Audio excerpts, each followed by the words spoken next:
Zee 24 तासनं operation सैतानच्या माध्यमातून पालघर ठाणे जिल्ह्यातील मुली विक्रीच्या रॅकेटचा पर्दाफाश केला।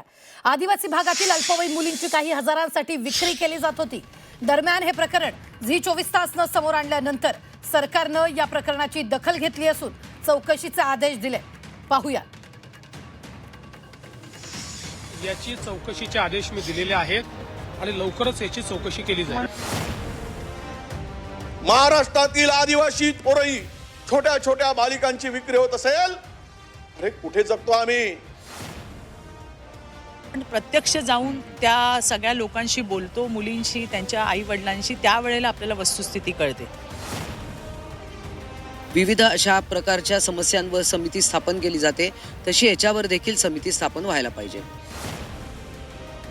30-40 हजारासाठी तुम्ही अशा पद्धतीने आपल्या मुलीला विकणं किंवा फसवल्या जाणं हे टाळता येणं त्यांच्या हातात आहे।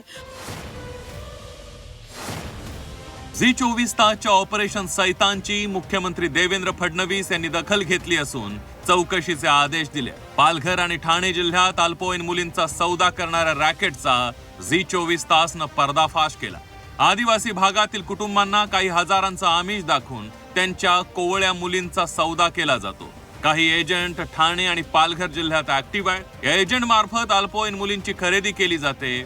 दरम्यान या प्रकरणाची आता सरकारकडून चौकशी केली जाणार आहे।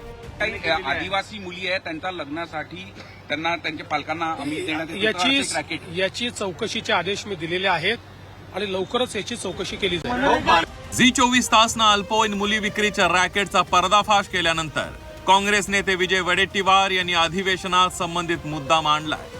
आदिवासी भागात मुली विक्री करणारी टोळी सक्रिय असल्याचं विजय वडेट्टीवार म्हणाले। या प्रकरणाच्या उच्चस्तरीय चौकशीचीही मागणी वडेट्टीवार यांनी सभागृहात केली आहे। आदिवासी भागामध्ये मुलींच्या विक्रीचं रॅकेट उघडकीस आलं अध्यक्ष महोदय। मुंबईत मध्ये यामध्ये पालघर, वाडा, मोकाडा, तलासरी, भिवंडी भागात आदिवासी मुलींच्या विक्रीचं रॅकेट काल परवा आम्ही आज पाहिलं। झी 24 तास मध्ये चॅनलवर पूर्ण सविस्तर ही माहिती, ते एजंट कोण, त्याच्या मागे असणारे सूत्रधार कोण, कोळ्या बालिकेचं रॅकेट विक्रीचं 40 हजारात, 50 हजारात महाराष्ट्रातील आदिवासी पोरही छोट्या छोट्या बालिकांची विक्री होत असेल, अरे कुठे जगतो आम्ही? कशाची छाती बळवून घेतो, कशाचा ऊर बळवून घेतो आम्ही? जर राज्यामध्ये तरुण छोट्या छोट्या बालिकेना विक्री केली जात असेल, या भागामध्ये मुलींच्या विक्रीसाठी हे रॅकेट पूर्णतः कार्यरत आहे अध्यक्ष महोदय।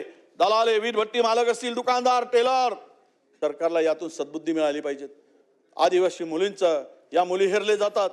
या एक साखळी आहे, पहिली साखळी मुली खरेदी करणाऱ्यांच्या संपर्कात येते, दुसरी साखळी विक्री योग्य मुली तपासलं जातं आणि पहिल्या साखळीत असलेला मुख्य दलाल असतानाच त्याला मोठी रक्कम मिळते आणि दुसऱ्या साखळीतले बहुतांश दलाल हे आदिवासी समाजातील तरुणांना हेरलं जातं। बेरोजगारीमुळे, त्यांच्या हाताला काम नसल्यामुळे, त्यांच्या हाताला कुठेही रोजगार नसल्यामुळे या स्वतःच्या समाजाच्या पोरींना उद्ध्वस्त करण्याचं पाप त्या तरुणांना करावं लागतं आणि तरी पण सरकारचं लक्ष जात नसेल तरी फार मोठं दुर्दैव आहे अध्यक्ष महोदय। या किमान मुलींना 2 वेळा खाण्यापिण्याची सोय नाही, काबाड कष्ट करून शाळा सोडलेल्या मुली, कामगार असणाऱ्या आदिवासी मुली यांचं आयुष्य उद्ध्वस्त करण्याचं काम वाडा, भिवंडी या परिसरामध्ये अध्यक्ष महोदय केलं जात आहे। मुलींच्या विक्रीचं प्रकरण झी 24 तासनं समोर आणल्यानंतर भाजप आमदार चित्रा वाघ पीडित मुलींची भेट घेणार आहेत। तर या प्रकरणात एक समिती गठीत करण्याची मागणी सत्ताधारी आमदार मनीषा कायंदे यांनी केली आहे। प्रत्यक्ष जाऊन त्या सगळ्या लोकांशी बोलतो, मुलींशी, त्यांच्या आई वडिलांशी, त्यावेळेला आपल्याला वस्तुस्थिती कळते। असं झालं नसेल असं मी नाकारत नाहीये, परंतु जाऊन या गोष्टीवरती फार संवेदनशील हा मुद्दा आहे, त्यामुळे कुठल्याही गोष्टीची नीट माहिती घेऊन या मुद्द्यावर जर मी बोलले तर मला वाटतं ते जास्त संयुक्तिक ठरेल।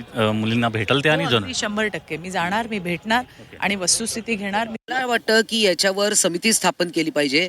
जशा विविध अशा प्रकारच्या समस्यांवर समिती स्थापन केली जाते, तशी याच्यावर देखील समिती स्थापन व्हायला पाहिजे। त्यामुळे त्यांच्यामध्ये त्यांच्या घरात जाऊन त्यांना ही परिस्थिती समजावून सांगून की बाबा सरकारने खूप काही मुलींसाठी करतायत, मग त्यांच्या मुलींना तुम्ही घाईघाईने असं लग्न करून देणं, थोड्या अमाऊंटसाठी तुम्ही 30-40 हजारासाठी तुम्ही अशा पद्धतीनं आपल्या मुलीला विकणं किंवा फसवल्या जाणं, हे टाळता येणं त्यांच्या हातात आहे आणि तितकंच त्यांनी सुद्धा त्याच्यावर पुढाकार घेतला पाहिजे, सहकार्य केलं पाहिजे. आदिवासी भागात अल्पवयीन मुलींच्या विक्रीच्या रॅकेटची मोडस ऑपरेंडी काय आहे त्यावर एक नजर टाकूया. आदिवासी भागातील अनेक गावात एजंट आहेत. हे एजंट मुली खरेदी करणाऱ्यांच्या संपर्कात असतात. मध्यस्थांमार्फत हे एजंट विक्री योग्य मुली हेरतात. मुलीच्या मोबदल्यात मुख्य दलाल मोठी रक्कम घेतात. हे दलाल वीटभट्टी मालक, दुकानदार, टेलर असल्याची माहिती आहे. तुमच्या मुली सुखात संसार करतील अशी प्रलोभनं आदिवासी भागातील कुटुंबांना एजंटकडून दिली जातात. मात्र प्रत्यक्षात या मुलींचा छळ केला जात असल्याचं समोर आलंय. लग्न न जुळणाऱ्या उच्चवर्णीय समाजातील तरुणांना मुलींची विक्री केली जाते. मुलींना शेतावर वेठबिगार म्हणून राबवलं जातं. मुलीच्या पोटी मुलगा व्हावा अशी अपेक्षा असते. मुलींच्या पोटी मुलगीच जन्मली तर त्यांना परत पाठवलं जातं. काही प्रकरणांमध्ये या अल्पवयीन मुलींचा गर्भपातही केला जातो. झी24 तासने या प्रकरणाचा पर्दाफाश केल्यानंतर सरकार ऍक्शन मोडवर आलंय. सरकारने या प्रकरणाच्या चौकशीचे आदेश दिले. त्यामुळे सरकार या प्रकरणात कोणती पावलं उचलणार, या प्रकरणात कोणती कारवाई करणार याकडे आता लक्ष लागलंय. तसंच आदिवासी भागातील कुटुंबांच्या प्रबोधनासाठी काही उपाययोजना सरकार राबवणार का हे देखील पाहणं महत्त्वाचं ठरणार आहे. ब्युरो रिपोर्ट, झी24 तास.